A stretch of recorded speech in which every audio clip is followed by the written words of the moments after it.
ये रिश्ता क्या कहलाता है? मैं अब वाकई में पोदार और गोयनका फैमिली का ये रिश्ता क्या कहलाएगा? अच्छा, मजे की बात तो ये है कि दोनों जयपुर पहुंच गए हैं। एक तरफ अबीर का कॉन्सर्ट है तो इसलिए गोयनका परिवार पहुंचा है, तो दूसरी तरफ पोदार फैमिली सेम रिजॉर्ट पर हॉलीडे के लिए पहुंच गई है। अब ये हॉलीडे होने वाली है बहुत ही धमाकेदार, ये बात तो पक्की है।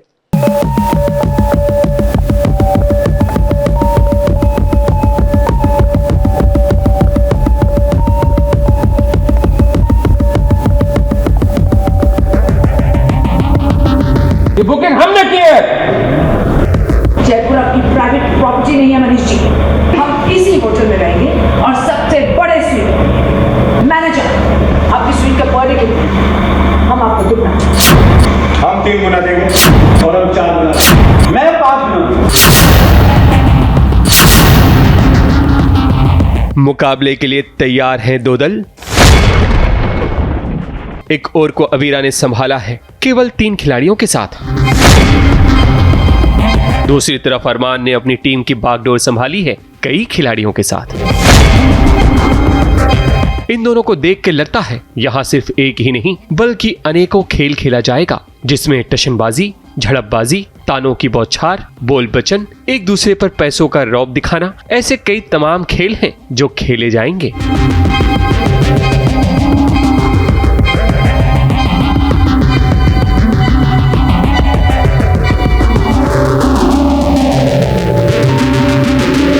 तो शुरुआत करते हैं जयपुर के एक रिसोर्ट में ये खेल पोदार वर्सेस गोयनका के बीच।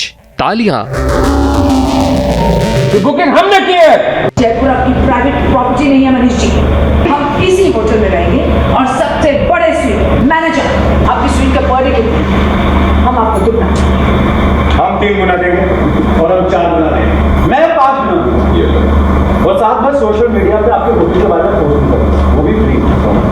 ये स्वीट इनको नहीं मिलता बस। बात दरअसल ये है कि अबीरा और उसकी फैमिली आई है अबीर के कॉन्सर्ट में जो जयपुर में होने वाला है। वहीं अरमान और उसकी फैमिली आई है छुट्टियां मनाने उसी जगह पर। अब जहां दोनों फैमिली हो वहां टशनबाजी ना हो, ऐसा भला कहां हो सकता है। अब मेरे यहाँ रहने का मन भी नहीं कर रहा है, चलिए कहीं और चलो। वेलकम हुआ, उसके बाद गोयनका जी का ग्रैंड वेलकम हुआ है जो हमें बिल्कुल पसंद नहीं है, क्योंकि हमें पता ही नहीं था कि ये लोग आ रहे हैं। और स्पेशली अबीर अपने पूरी गैंग के साथ आए हैं और विच दादी सा डजन लाइक। तो देखिए आगे क्या होता है। चिपक गया कि छोड़ते नहीं हमको, हम जहाँ जाते हैं वहीं पहुँच जाते हैं लोग। अब बच्ची को यहाँ लेके आए, यहाँ भी पीछे पीछे पहुँच गए, फिर तलवार अपनी तेज़ करके आते हैं लोग। हर वक्त लड़ने के लिए तैयार रहते हैं, ज़बान भी तेज़ है इनकी, छोड़ती नहीं हमारा पीछा। क्या करें बताइए। ये देखिए ज़रा, देखिए। आपने कुछ सुना? अबीरा का आना तो तय था क्योंकि उसे अपने भाई के कारण आना ही पड़ा, मगर अरमान तो जानबूझकर अपने परिवार को लाया है ताकि वो अबीरा को मना सके। अब उसके पास दिन बहुत कम बचे हैं क्योंकि दादी साहब उसे कुछ ही दिनों की मोहलत दी थी ताकि वो अबीरा को मना ले या फिर वो अबीरा को छोड़ दे। अरमान अबीरा को मनाने की पूरी कोशिश कर रहा है, लेकिन अरमान ने रिश्तों में इतने कांटे बिछा दिए हैं कि अब गुलाब की अहमियत ही ना रही। ये लोग आए अबीर के कॉन्सर्ट के लिए और हम आए इनके लिए, तो अब यहाँ पे कुछ ना कुछ तो अच्छा ही होगा। 6 दिन बचे हैं। एक दिन तो मैंने दादी से बोला बढ़ा दो क्योंकि ट्रैवलिंग में चला गया पूरा, तो कुछ नहीं हो पाया उस दिन। तो अब होपफुली एक दिन की मोहलत और मिल जाए। मैं तो आना भी नहीं चाह रही थी, मैंने बोला था कि मेरी लॉयर्स की एक वर्कशॉप है, दिल्ली जाना है, बट मुझे कन्विंस करके मुझे यहाँ ले आए। बट पोदार्स को देख के ऑब्वियसली मूड ऑफ हुआ और ऐसा लग रहा है कि अरमान ने जानबूझ कर किया होगा। और मुझे ऐसा लगता है कि हम मूव ऑन नहीं कर पाएंगे अगर ऐसे ही मिलते रहे तो। बट मुझे नहीं पता है कि इनका और सुरेखा जी का प्लान था। वो तो भला हो अरमान का, वरना इस होटल से अबीरा के परनानू और अबीर जाने ही वाले थे। मगर सुरेखा जी के साथ अरमान ने साठ गांठ कर ली है, जिसके कारण अबीरा के घर वाले मान गए इस होटल में रहने के लिए। का मन टूट गया भाई देख के, भाई ये लोग यहाँ क्या कर रहे हैं, सारे के सारे कमरे ले लिए तो अब हम कहाँ रहेंगे। तो मैं जाने लगता हूँ तो फिर अरमान अपनी गोटी फेंकता है और बोलता है कि नहीं यार तुम रहो, हम तो कहीं भी और भी रह लेंगे। तो फिर वो चीज़ होती है, इसलिए फिर रुक जाते हैं। और फिर जो मेरी पड़ चाची है वो जो कार्ड होता है, जो की होता है, वो लेके चली जाती है। फिर हमें भी जाना पड़ता है इनके पीछे। अरमान के लिए ये घड़ी मुश्किलों से भरी है, लेकिन अरमान बाबू इश्क का दरिया है तो डूब कर तो जाना ही पड़ेगा। अबीरा के दिल को दोबारा फतह करने के लिए एड़ी चोटी का जोर तो लगाना ही पड़ेगा, वरना कहीं ऐसा ना हो कि इश्क की नैया गुड़ गुड़ करते हुए डूब जाए। मुंबई से सोनू शुक्ला के साथ एबीपी न्यूज रिपोर्ट।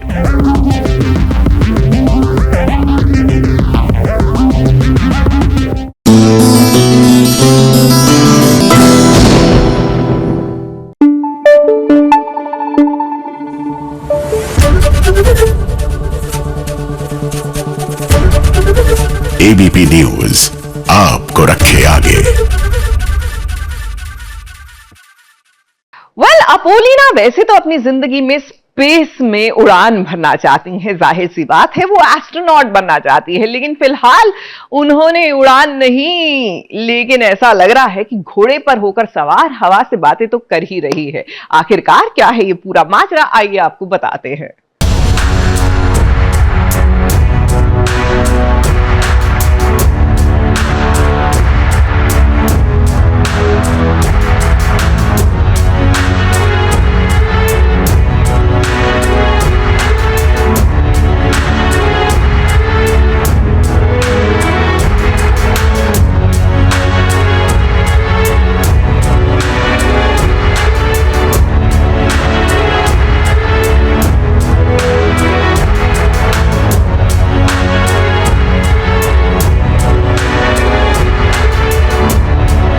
अपोलिना चांद पर जाना चाहती है। उसका ये सपना जब पूरा होगा तब पूरा होगा, लेकिन आज वो चांद पर नहीं बल्कि घोड़े पर बैठकर सवार हो रही है।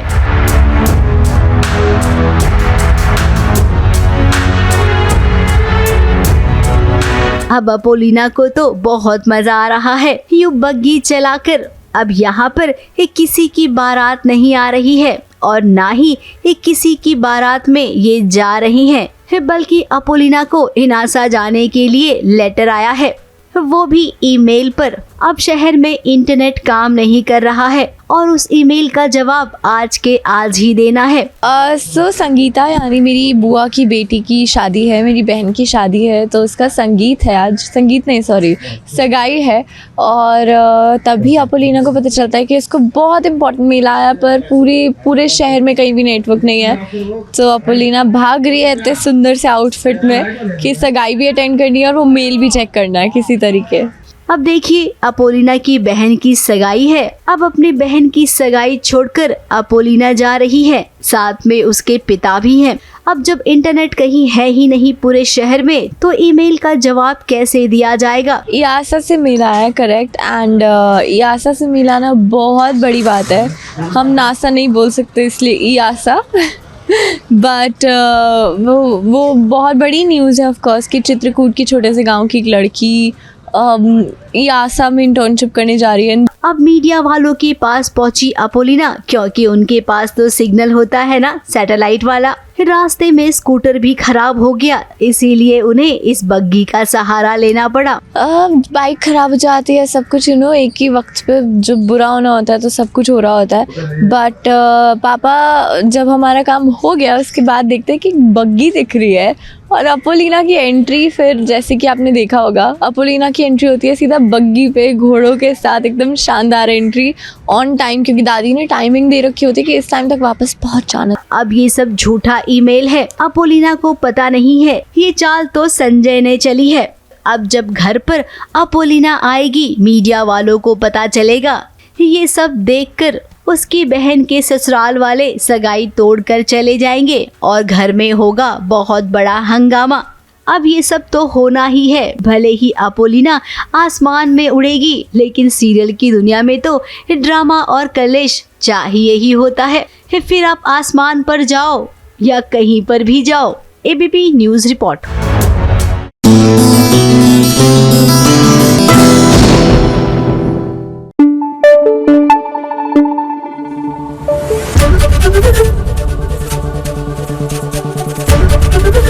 एबीपी न्यूज आपको रखे आगे।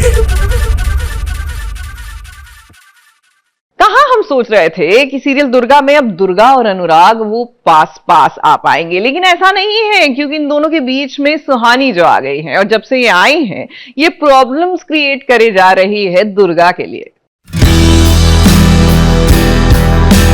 तो आप कह रहे हैं कि मेरे साथ जो रैगिंग हुई उससे मैं एडजस्ट करना सीखूं? नहीं सर, हम ऐसा क्यों करेंगे? सर हम किसी भी स्टूडेंट के साथ ऐसी हरकत क्यों करेंगे? हाँ सर, मैं बड़ी दिनों पर ऐसा कुछ नहीं हुआ। तुम सब मिलकर झूठ पर सच बनाना चाहती हूँ क्योंकि मेरे पास कोई सबूत नहीं है। तो छोटी सी बात को तुम इतनी गलत तरीके से क्यों देख रही हो दुर्गा? फिर दुर्गा फंस गई है। सुहानी ने उसे फंसाने के लिए जो जाल बुना था उस जाल में दुर्गा फंस गई है। अब सुहानी को कहीं न कहीं इस बात का पता चल गया है कि अनुराग और दुर्गा ये दोनों ही एक दूसरे को पसंद करते हैं, इसीलिए अब वो दुर्गा को रास्ते से हटाना चाहती है। एक कॉलेज में सुहानी और उसके दोस्तों ने मिलकर ये दुर्गा के साथ बहुत बुरा बर्ताव किया। पहले तो लड़कों ने उसे छेड़ा, उसके बाद क्लासरूम में बंद कर दिया। अब इसकी शिकायत जब उसने कॉलेज के प्रिंसिपल से की तो भाई उल्टा उसी पर सब सवाल उठाने लग गए। अब कॉलेज की कमेटी मेंबर में विक्रम भी शामिल है। जी, तो सुहानी मैडम और उनके दोस्तों ने मुझे क्लासरूम में बंद कर दिया था और मैंने कंप्लेन कर दी थी, तो बस उसी कंप्लेन की सुनवाई हो रही है और ये अपने आप को डिफेंड कर रही हैं और मैं सच्चाई हूँ मासूम, मैं मासूम ही है ना, मैं मासूम ही हूँ ना। हम किसकी बात कर रहे हैं? हम मदरबा जी की बात कर रहे हैं, सुहानी की बात कर रहे हैं? नहीं, वो मासूम बिल्कुल नहीं है। हाँ, क्योंकि मुझे अनुराग चाहिए, मुझे भी अनुराग चाहिए। अनुराग तो तुम्हारा ही है, मुझे चाहिए अभी तो इतना तो बनता है ना। हाँ, बंद करके रखूंगी, फिर मैं जाऊंगी मिलने के लिए। अब यहाँ पर विक्रम और अनुराग भी आए हैं। खैर विक्रम तो वैसे ही दुर्गा को मानता ही नहीं है, वो तो चाहता ही है कि दुर्गा का नाम खराब हो, वो यहाँ से चली जाए, इसीलिए उसे सफाई देने का मौका ही नहीं दे रही है। अब यहाँ पर सुहानी ने बातें झूठ झूठ कह दी है, लेकिन दुर्गा वो तो डरने वालों में से नहीं है। उसके साथ जो हुआ उसने सब कहा। और अगर अभी मुझसे माफी नहीं तो मैं जरूर प्रेस मीट करूंगी। और हाँ, अनुराग ने भी कहा कि दुर्गा को भी सच बताने का मौका मिलना चाहिए। सुहानी ने बोला ना, हम सबने सुना, सबको बोलने का मौका मिलना चाहिए। अब दुर्गा बोले और हमें भी उसकी बात सुननी चाहिए। ऐसा हो ही नहीं सकता कि मुझे इंसाफ ना मिले। क्या बोलूं मैं? हाँ, इंसाफ मिलनी चाहिए। मैं दुर्गा मैं होम मिनिस्टर की नहीं, हेल्थ मिनिस्टर, मैं हेल्थ मिनिस्टर की बेटी हूँ, मगर मैं भी कह रही हूँ कि इनको इंसाफ मिलना चाहिए। आपका क्या होगा मैडम? मुझे सिर्फ अनुराग से शादी से मतलब है और इनको इंसाफ मिल जाए, सब कुछ मिल जाए। अनुराग को सिर्फ मुझे छोड़ देंगे, मेरे लिए छोड़ दें। दोनों चाहिए मुझे। खैर अब देखना ये होगा कि दुर्गा को इंसाफ मिलेगा या फिर सुहानी एक नया खेल खेलेगी खुद को और अपने दोस्तों को बचाने के लिए। मुंबई से कैमरामैन सुजीत मिश्रा के साथ एबीपी न्यूज रिपोर्ट।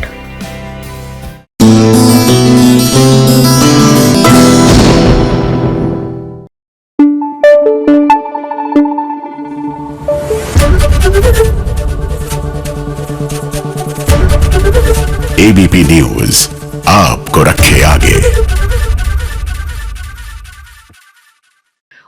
साल खत्म होने को आ रहा है एंड आई एम श्योर आप लोग भी अपने ईयर एंड पार्टीज और क्रिसमस पार्टीज के लिए तैयार हैं और हर बार तैयार होकर एक खूबसूरत सा फोटोशूट तो आजकल हर कोई अपने फोन पर कर ही लेता है। वैसे टॉकिंग अबाउट फोटोशूट, चलिए आपको एक बहुत ही ग्लैमरस से फोटोशूट पर लेकर चलते हैं। वे टॉकिंग अबाउट शिवांगी खेडकर, जिन्होंने नेहा अद्विक महाजन के लिए 2 खूबसूरत अवतार लिए। एक तरफ था बहुत ही इंडियन एस्थेटिक वाला अवतार, तो दूसरी तरफ द एब्सोल्युटली ग्लैम डॉल अवतार। आप भी देखिए।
वैसे तो हमने इनकी अदाओं को एक बार नहीं बार बार देखा है, मगर आज इनके अंदाज को अगर आप भी देखेंगे तो वाकई में मानिए आप भी यही कहेंगे कि इन्हें बार बार देखने का दिल चाह रहा है। आज वाकई में शिवांगी खेड़कर बेहद खूबसूरत लग रही है। तभी तो देखिए ना, हम भी उनके इस अंदाज को आपके लिए लेकर आ गए हैं।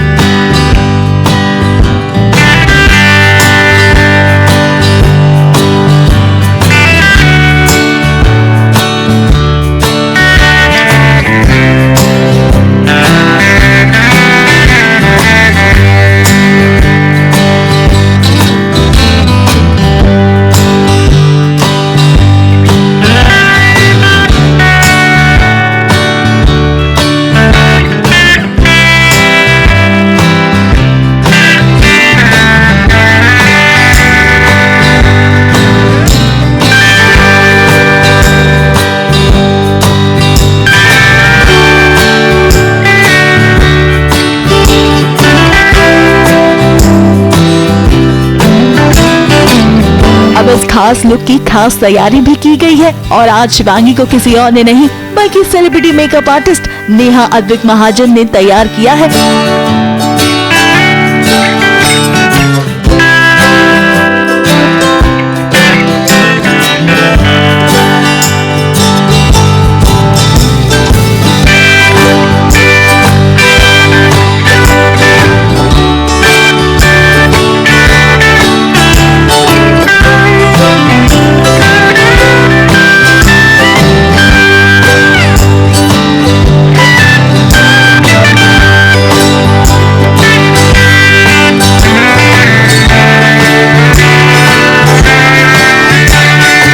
और उन्होंने शिवांगी के इस लुक के लिए खास तैयारी भी की है, जिसके लिए उन्होंने एक एक चीज का ख्याल रखा है। अब इस खास तैयारी के बारे में थोड़ी बातचीत भी करना बनता है। मुझे इंडियन लुक्स बहुत पसंद है, पर मैं इतनी बार ब्राइड बन चुकी हूँ कि मैं थक चुकी हूँ। तो आई एम ग्लैड कि कुछ एक्सपेरिमेंट हो रहा है। बहुत सारी ज्वेलरी है, थोड़ा सा इंडियन, एज शी मेंशन्ड कि थोड़ा सा कैरेक्टर है इसमें। तो I like the fact that I'm looking very different than the usual brides, and I hope the photos and videos come out really nice. I think she's looking so beautiful, and ये मेरा favorite look है आज का। मैं पूछ रही थी कि by far आपका सबसे favorite look कौन सा है? This one. देखा, she was asking me, मैंने कहा मैंने इतने 100 से ज्यादा शूट्स किया, वैसे तो मुझे बिल्कुल याद नहीं आ रहा, but I think this is because ये थोड़ा मेरा पर्सनल फेवरेट भी है। ये फोटो जो इंडियन है ना, मेरे को बहुत पसंद है। सो आई थिंक, और आपने इसको बहुत ही जस्टिफाई किया है। Thank you. Looking very beautiful and I am glad, and all the pictures, the poses and the reel has come. Can't wait. Yes, I think यही वाला लुक हम पहले पोस्ट करने वाले हैं। वाह भाई वाह, आज तो काफी मजा आ गया। मगर आप अगर सोच रही हैं कि इतना ही था, तो आपके लिए है एक और सरप्राइज, क्योंकि इंडियन लुक के बाद अब है ग्लैम लुक, और इस लुक को आप बिल्कुल भी मिस नहीं कर सकते हैं, क्योंकि शिवांगी का ये ग्लैम अंदाज आपने शायद ही कभी देखा होगा।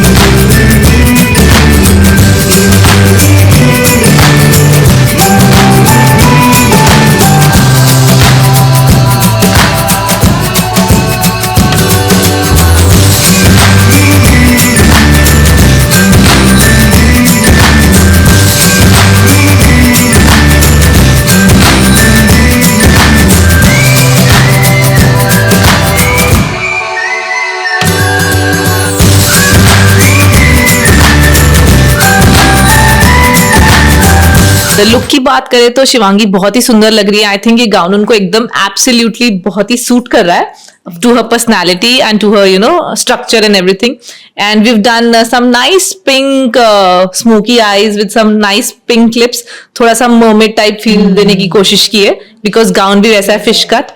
And yes, I am very happy with the overall outcome. क्यों आया ना आपको भी शिवांगी के इन लुक्स को देखकर मजा? क्योंकि शिवांगी ने तो इन लुक्स को बहुत ही अच्छे से कैरी किया। इतना ही नहीं, उन्हें शूट करके भी बहुत अच्छा लगा। अब जाते जाते इन दोनों लुक्स के बारे में भी चलिए इनसे सुन लेते हैं, क्योंकि ये तय कर पाना बहुत ही ज्यादा मुश्किल हो गया है कि कौन सा लुक उन पे ज्यादा अच्छा लग रहा है। ओह गॉड, मतलब मैं नहीं चाहती हूँ कि मैं इस लुक से बाहर आऊँ।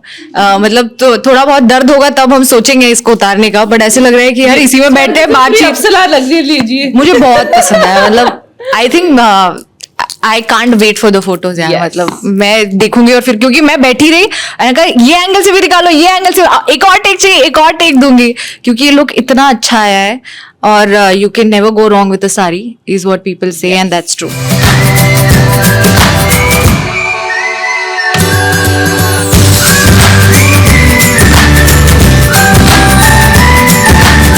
मुंबई से विशाल शर्मा के साथ एबीपी न्यूज रिपोर्ट।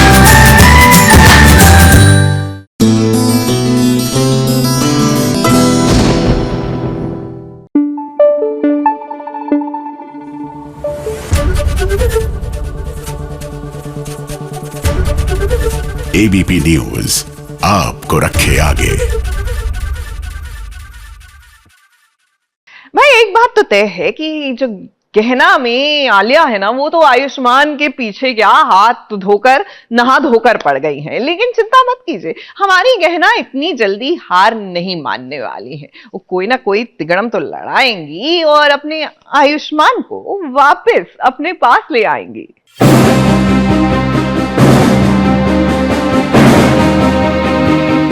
आपको किसी से भी डरने की जरूरत नहीं। आप सच सच बताइए।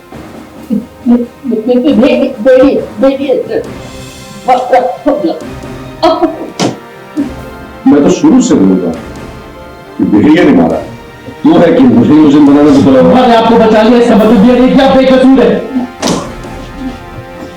ना सच नहीं होगी, पर मैं अच्छी तरीके से जानता हूं कि आपने किया, क्योंकि इस घर में कोई भेड़िया है ही नहीं। आयुष्मान एक बात सुन, सागर, बस बहुत हो गया। अब तुम तो बड़े हो ना, जरा सूट से काम लो। सब देखो एक दूसरे को काटने दो। गहना के ससुराल में इस बात से पर्दा उठ ही नहीं पा रहा है कि आखिर ये भेड़िया है कौन। कभी आयुष्मान उस निशाने पर होता है तो अभी घर वालों को लगता है कि कोई भेड़िया वेड़िया नहीं है, बल्कि ये काम आयुष्मान के पिता कर रहे हैं। मैंने आपको बचा लिया, इसका मतलब यह नहीं कि आप बेकसूर है। ना सच नहीं होगी, पर मैं अच्छी तरीके से जानता हूं कि आपने किया। वहीं आलिया न जाने कब से गहना के ससुराल में रह रही है। अब जब वो पकड़ी गई है तब देखिए आयुष्मान के गले पड़ रही है। उसका कहना है कि आयुष्मान ने ही उसे इस घर में लाया है और वही चाहता है कि आलिया इस घर में रुके। अब कुछ पल के लिए तो आयुष्मान भी सोच में पड़ गया कि मैंने ऐसा कब किया। कौन चिपक रही है? आलिया चिपक रही है। हाँ, वो आलिया इस घर में ही है, मुझे पता ही नहीं है। और वो मेरे ऊपर इल्जाम लगा रही है कि मैंने उसे घर पे रखा हुआ है। पकड़ लूं? नहीं, हाँ, कि मैंने उसे घर पे बंद करके रखा हुआ था। पर ऑब्वियसली मैंने बोला कि मैं ये सब नहीं कर रहा हूँ। हो सकता है भेड़िया बन के शायद मैं कुछ कर रहा हूँ ऐसा, जो मुझे याद नहीं रहता। यही तो बात मुझे भी नहीं पता, किसी को भी नहीं पता है, किसी को भी नहीं पता। घर में बंद थी इतने टाइम से, और वो बोल रही है कि मैं उससे रोज आके मिलता हूँ। इस बात से जितने लोग हैं उनके मन में उतने सवाल हैं, लेकिन उन सवालों का जवाब किसी के पास नहीं है। अब कुछ दिनों तक तो ये भेड़िया वाला ट्रैक चलेगा और इसी तरीके से इस सब के मन में सवाल आते रहेंगे। ये गहना जरा आप तो सोचिए, आप तो आलिया को अच्छे से जानती है ना। आयुष्मान को पाने के लिए वो कुछ भी कर सकती है और आज लगता है ये वही ड्रामा कर रही है। फिलहाल गहना को आयुष्मान पर पूरा भरोसा है। वो कहती भी है कि भोलेनाथ की वजह से मुझे इतना अच्छा पति मिला है और मेरा पति कभी कोई गलत काम कर ही नहीं सकता है। मुझे शक नहीं हो रहा है, क्योंकि मुझे पता है आलिया बातें बनाती है। आलिया अभी भी कोई ना कोई नाटक कर रही होगी कि वो फिर से इस घर में जगह बनाया, हमारी जोड़ी को तोड़ दे, ऐसा कुछ वो करने की कोशिश कर रही होगी। तो मुझे उस पर भरोसा नहीं है, मुझे इन पर ही भरोसा है, तो मैंने उसको झाड़ दिया। नहीं, मुझे पता है कि इसको भोलेनाथ पे पूरा भरोसा है कि भोलेनाथ ऐसा कुछ नहीं करेंगे इसके साथ, और इसका पति से बहुत प्यार करता है और संसार की कोई ताकत हमें अलग नहीं कर सकते, पूरा यही लाइन थी ना तुम्हारी। तुम इसने ऐसा बोला है तो मुझे भरोसा है कि इसको मुझ पर भरोसा है। अब ये सब बात तो ठीक है, लेकिन उस बात का भी जरा पता लगाओ ना, आखिर ये भेड़िया वाला चक्कर क्या है। ये कोई तो भेड़िया है ही ना, लेकिन वो कौन है उसका भी तो पता लगाओगे ना। मुंबई से कैमरामैन सुजीत मिश्रा के साथ एबीपी न्यूज रिपोर्ट।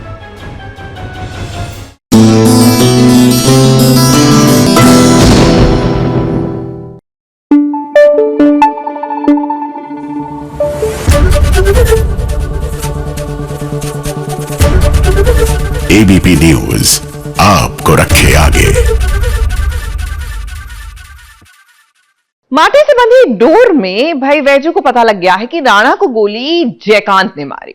अब जाहिर सी बात है कि वैजू के कंधों पर ही है सारा भार, क्योंकि ये टेलीविजन की बहू है और टेलीविजन की बहुओं की इतनी जिम्मेदारियां होती हैं, मतलब घर की ही नहीं पूरे समाज की जिम्मेदारी, यहां तक कि पुलिस के काम की भी जिम्मेदारी इन्हीं के कंधों पर तो होती है। आप देख वजह की कदम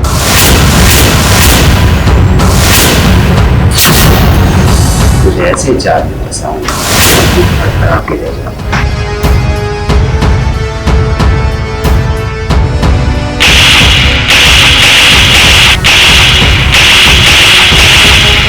मेरे परिवार को हमेशा बना मैं कुछ ठीक नहीं। झूठ बोल रही है।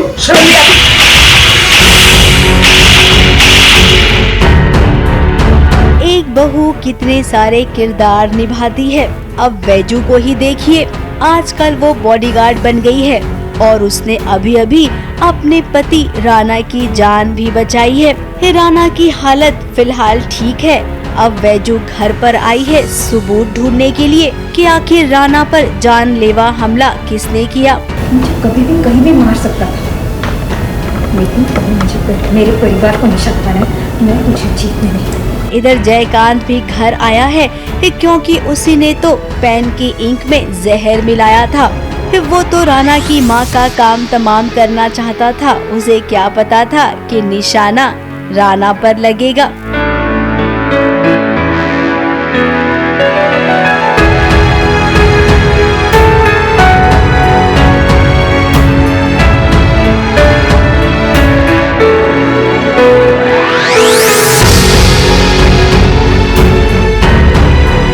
वैजू और जयकांत का जब सामना हुआ तब घर वालों को सच्चाई का पता चला। ये आपने मेरी क्या दुखती रक्त उस पे हाथ रख दिया, तकलीफ हो गई मुझे वाकई में। मुझे अब ऐसा लग रहा है पकड़ने के बाद कि काश मैं ना पेन ढूंढने आता और ना ही मैं पकड़ा जाता। लेकिन जब आप कोई चाल चलते हो तो आपको लगता है आप सबसे ज़्यादा शातिर हो, लेकिन ऐसा होता नहीं। सामने वाला आपसे ज़्यादा शातिर होता है। जो कि वैजू निकली तो मैं आया था पेन ढूंढने और ढूंढा गया खुद। वैजू ने सबके सामने मुझे पकड़ लिया। जयकांत के पिता को भी विश्वास नहीं हो रहा है कि उसका अपना बेटा इस हद तक गिर सकता है। एक परिवार में ही परिवार का एक सदस्य इतनी बड़ी दुश्मनी लेकर चल रहा था।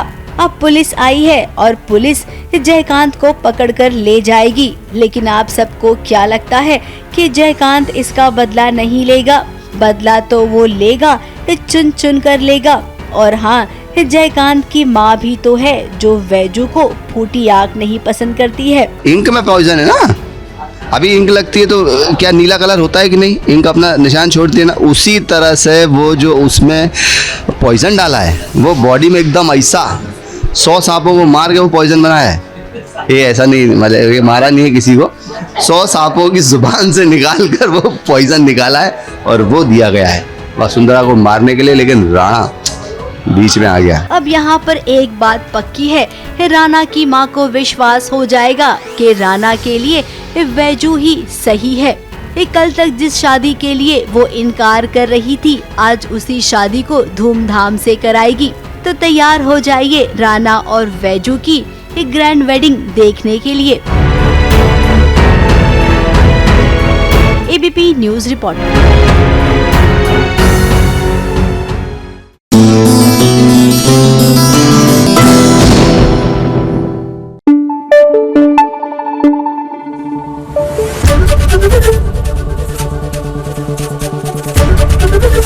एबीपी न्यूज आपको रखे आगे। ये जलने की बदबू नहीं, अब तो धुआं भी उठने लगा है, क्योंकि जो रजत की जलन है वो तो डिस्ट्रक्टिव हो चुकी है। देखिए, ये बड़ा गजब का होता है ना पूरा एटीट्यूड। अब आप किसी से प्यार करते हैं तो कम्युनिकेट कीजिए ना। इजहारे मोहब्बत करने में आपको बड़ी तकलीफ होती है, लेकिन तोड़ फोड़ करके अपनी जलन एक्सप्रेस करने में आपको कोई प्रॉब्लम नहीं आ रही। ऑफ कोर्स हम गुम में रजत और सवी की बात कर रहे हैं।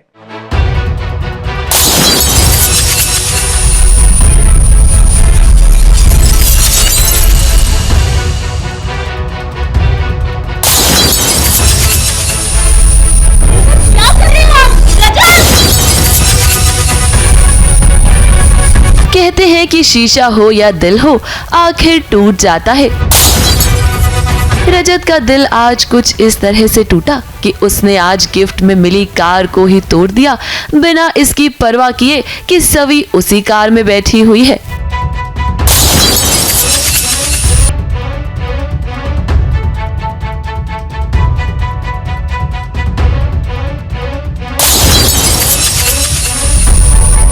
गाड़ी का कांच टूट गया होता, टूट रहा है। रजत बहुत ज़्यादा गुस्सा हो जाते हैं, तो बस गुस्से में यही सब हरकतें करते हैं, वो वही कर रहे हैं, क्योंकि उन्हें ऐसा लगता है कि मेरे और भवी के बीच कुछ है, जो कि ऐसा बिल्कुल भी नहीं है। गलतफहमी होती है उन्हें। हम बस बहुत अच्छे दोस्त हैं और हम उन्हीं के लिए जो है, ताकि उनको स्ट्रेस कम हो, तो हम कुछ चीज़ें सॉर्ट करने की कोशिश करते हैं आपस में, बट मिसअंडरस्टैंडिंग हो जाती है और वो फिर जो हो रहा है वो आप देख ही रहे हैं। दरअसल आज रजत को best businessman of the year का अवार्ड मिल रहा है। इस अवार्ड के साथ उसे एक कार भी गिफ्ट मिली है, लेकिन यहाँ भवी और सवी को साथ देखकर रजत को फिर से एक बड़ी गलतफहमी हो गई है। उसे लग रहा है कि ये अवार्ड उसे भवी की वजह से मिला है। अब कामयाबी की तरह मेरी इस कामयाबी के पीछे एक औरत चाहिए। Thank you so much. मुझे अपना असली चेहरा दिखाना। एक तरफ जहां रजत का गुस्सा 7वें आसमान पर है, तो वहीं अर्श भी आग में घी डालने में कोई कमी नहीं छोड़ रहा, जिससे रजत का गुस्सा और भी बढ़ गया है। रजत को अवार्ड तो मिल रहा है, लेकिन उसे इस बात की बिल्कुल भी खुशी नहीं है। वो तो इस अवार्ड सेरेमनी में आशिका की ही बातें कर रहा है। ये सुनकर सभी को बिल्कुल भी अच्छा नहीं लग रहा। Thank you so much Ashika, तुमने मुझे जिंदगी में ये सब कुछ दिया। अगर तुम मेरी जिंदगी से नहीं जाती, मैं तुम्हारे साथ रहता, तो शायद आज मैं जहां खड़ा हूं वहां पर नहीं। सच में मुझे तुम्हारा थैंक यू बोलना चाहिए। रजत को तो ये लग रहा है कि जिस तरह से आशिका ने उसे छोड़ दिया, कुछ उसी तरह से सवी भी उसे छोड़कर चली जाएगी। हाँ, ये तो मतलब मेरे लिए हार्ट ब्रेकिंग है, क्योंकि मैं बहुत खुशी खुशी आती हूँ, वो जैसे भी बिहेव करे मेरे साथ, बट वो मुझे भवी को साथ में देख लेते हैं और उनकी पूरी स्पीच ही बदल जाती है। उसके बाद मुझे लगता है वो फिर अपनी एक्स वाइफ की तारीफ़ करते हैं और फिर मुझे हर्ट हो जाता है, और फिर वो देखते भी हैं। उनको ऐसा लगता है बेसिकली कि भवी की वजह से जो है ज़बरदस्ती दान किया गया उन्हें ये अवार्ड, जो कि ऐसा नहीं है। तो उन्हें बाद में रियलाइज़ होगा, आई एम श्योर, बट अभी के लिए तो वो गुस्से में है। फिर वो जो गाड़ी उन्हें गिफ्ट मिलती है वही तोड़ फोड़ देते हैं वो।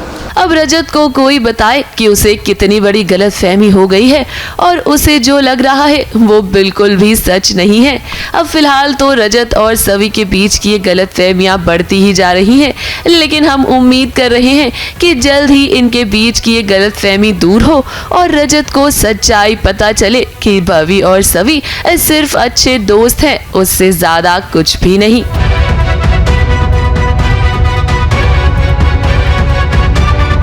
ABP news report.